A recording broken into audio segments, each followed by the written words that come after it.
cannot answer, but we will take this opportunity na nandyan ka para itanong sa iyo ito. Yes. Ang national security interests and national security policy on security matters related to drug operations, law enforcement, ay nakasalang dito sa Morales-Pedialix revelations. Kaya mo inimbestigahan. But kalat na rin, sir, sa internet at sa social media, ang isang napaka-questionabling illegal na operation. May tape recording, may video ng extraction involving intelligence service of the armed forces of the Philippines. Sa Turkey ginawa. Private individuals ang involved at ang nagdidirihe ng operation, including ang mga command line, ay ang First Lady. At ito'y mga 2 buwan ng kumakalat, Senator Bato. We do not know kung ito ba'y mahuhulog sa komitiba mo. At kung hindi ito, sigurado check, hindi ito pakikialaman ng Kongreso doon kina Martin Romualdez. Kasi alam natin kung ano ang purpose nila, rubber stamp ang operation doon, pang cover up sila sa mga kapalpakan ng administrasyon. That's the truth. Now, mas matindi po ito, sir. Kung mamarapatin po ninyo, Senator Bato, I know nakaabot na ito sa inyo, na ginagamit ang ISAF for extraction operation sa foreign country na ka-diplomatic relation natin, and then ang nagdidirihe, hindi presidente. First Lady without any accountability or any authority in power. Senator Bato, can this be not included in the next investigation that will be seriously undertaken by the Senate through your facilitation, kung hindi man sa komitiba ninyo, because this is a serious national security interest of the people? Titingnan natin, Eric. I will consider that. I will really seriously consider that. Pero kailangan muna natin yung mga recordings or what the hell, hindi ko pa nakita. Yan. Yes, sir. Titingnan natin. But when you said na through First Lady, we have to settle the fact that we have to admit the fact that the First Lady is not a member of the chain of command. Correct. Hindi ito siya pwedeng mag-direct, mag-command ng any member of the armed forces of the Philippines. Lalong-lalo na kung operations ay outside of our jurisdiction.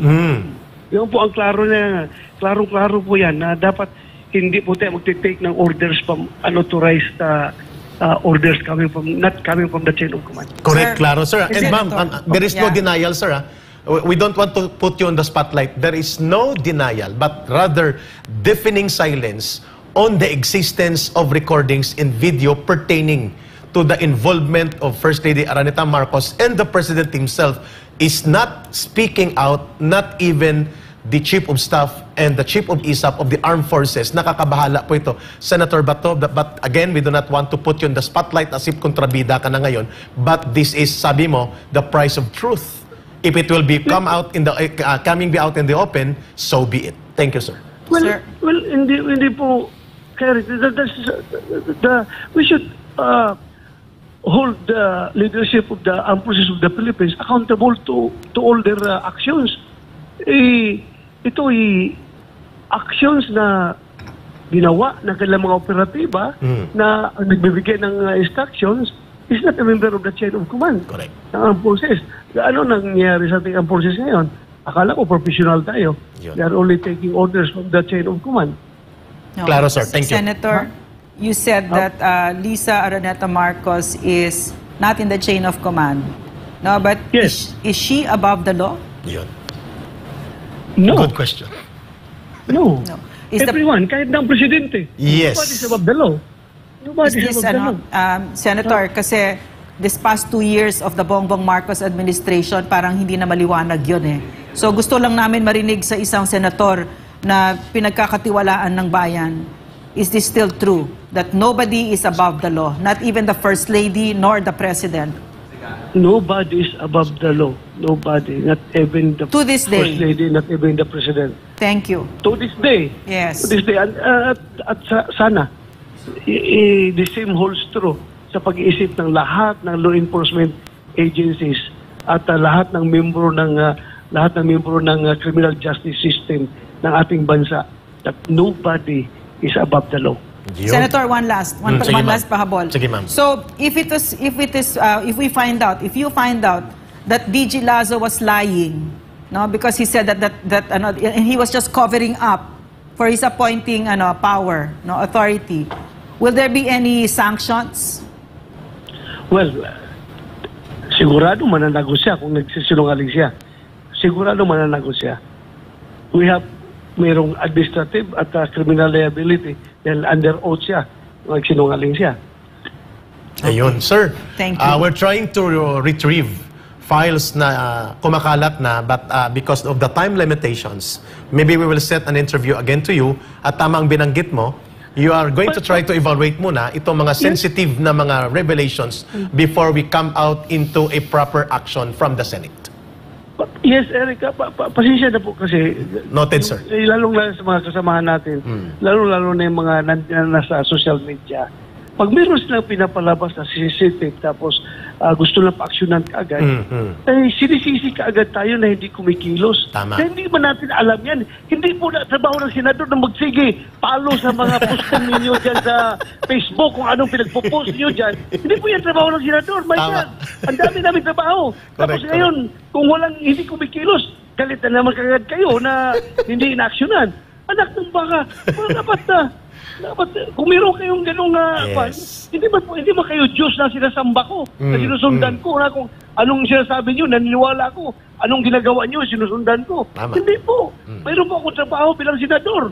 Kaya kung meron kayong mga ganong klase ng ebidensya, bigyan nyo ako. Huwag kayo sira na sira. Si Bato walang ginagawa.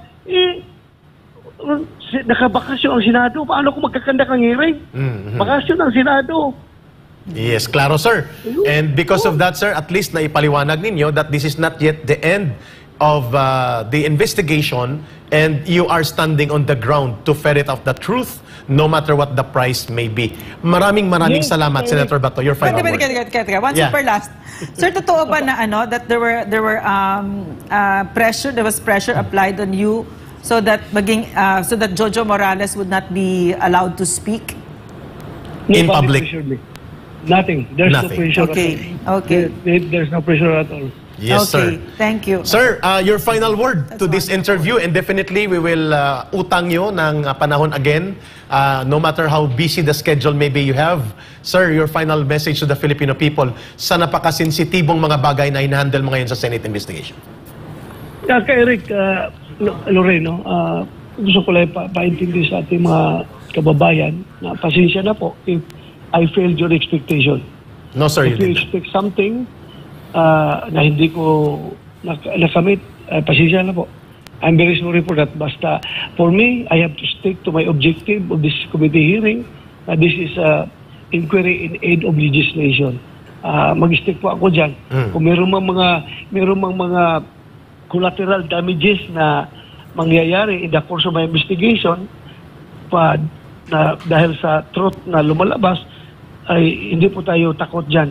Hindi natin isusuppress yan, palalabasin natin yan. Hindi po tayo magkukover up. Huwag kayo mag-alala. Yung inyong Senador Bato po ay nagtatrabaho galing sa puso. Tama. Wala po akong agenda dito. Sabihin niyo reelectionist ako, takot ako kung ganito, ganon. I don't care. Pwede man ako hindi na tumakbo kung pagod na ako. Pwede na ako hindi tumakbo. Magpahinga ako. Mag-enjoy na lang ako sa aking mga apo.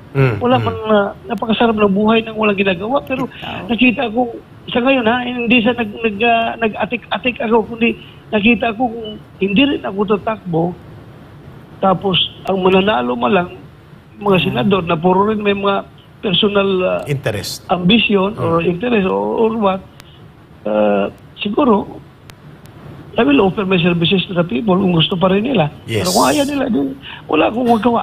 Correct. Nagpapabuto tayo. Hindi natin pinipiro sa tao, bumuto kayo. Hindi ba tayo ganun? Ganun lang tayo. Ayaw niyo, huwag. Kung gusto niyo, salamat. Yes. Ganun lang po tayo, Eric. Klaro, sir. Sir, may pahabol, very, very brief. Is Maricel Soriano invited in the next schedule? Yes. Soriano, Paquito Ochoa. Yun. Klaro. Sino pa yung kausap yung nag-usap sa telepono si Francia. Si Francia. Agent Francia na team leader ni Morales. Na kinausap siya nag-usap sila bago magkaroon ng hearing na sinabihan daw si Morales na i-deny natin ito At yung isang kausap na nakasama doon ay ating Yes. tatanungin doon sa hearing. Maraming salamat, Senator Bato de la Rosa, for a very principled, very brave stand to defend the interests of the people, of truth, and para sa malinis at matinong pamumuno sa pamahalaan, binibigyan mo ng daan ang Senate hearing na ito. Tsaka, Senator, Salamat. we Thank you sa inyo. Thank you, we ha? deeply appreciate your act of courage for our country. Thank you. Mag-ingat po kayo, sir. Salamat. Thank you, Lorraine. At, Very good.